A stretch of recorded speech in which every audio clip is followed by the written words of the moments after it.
Air force of ഒമാന്റെ 67ാം ദിനാചരണത്തിൽ മുസന്നയിലെ എയർബേസ് സന്ദർശിച്ച് ഒമാൻ സുൽത്താനും സുപ്രീം കമാൻഡറുമായ ഹൈത്തം ബിൻ താരിഖ്.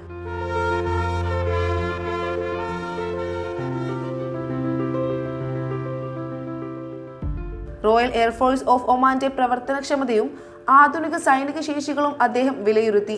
ദേശീയ സുരക്ഷ ഉറപ്പാക്കുന്നതിലും പ്രതിരോധ ദൗത്യങ്ങൾക്ക് പിന്തുണ നൽകുന്നതിലും സേന വഹിക്കുന്ന നിർണായക പങ്ക് അദ്ദേഹം ശ്രദ്ധയിൽപ്പെടുത്തി.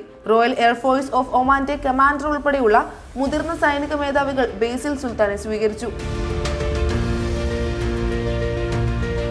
സേനയുടെ ചുമതലകൾ, ദൗത്യങ്ങൾ, നിലവിൽ പുരോഗമിക്കുന്ന വികസന പദ്ധതികൾ എന്നിവയെക്കുറിച്ച് ഉദ്യോഗസ്ഥർ സുൽത്താന് വിശദീകരിച്ചു നൽകി. സന്ദർശനത്തിനിടെ റോയൽ എയർഫോഴ്സ് ഓഫ് ഒമാന്റെ നവീന സൈനിക ശേഷികൾ, ആധുനിക വ്യോമ സംവിധാനങ്ങൾ എന്നിവയെക്കുറിച്ച് സമഗ്ര അവതരണവും നടന്നു. ദേശീയ സുരക്ഷ ശക്തിപ്പെടുത്തുന്നതിലും പ്രതിരോധ ദൗത്യങ്ങൾക്ക് കരുത്തേക്കുന്നതിലും സേന വഹിക്കുന്ന നിർണായക ചുമതല അദ്ദേഹം അവതരിപ്പിച്ചു.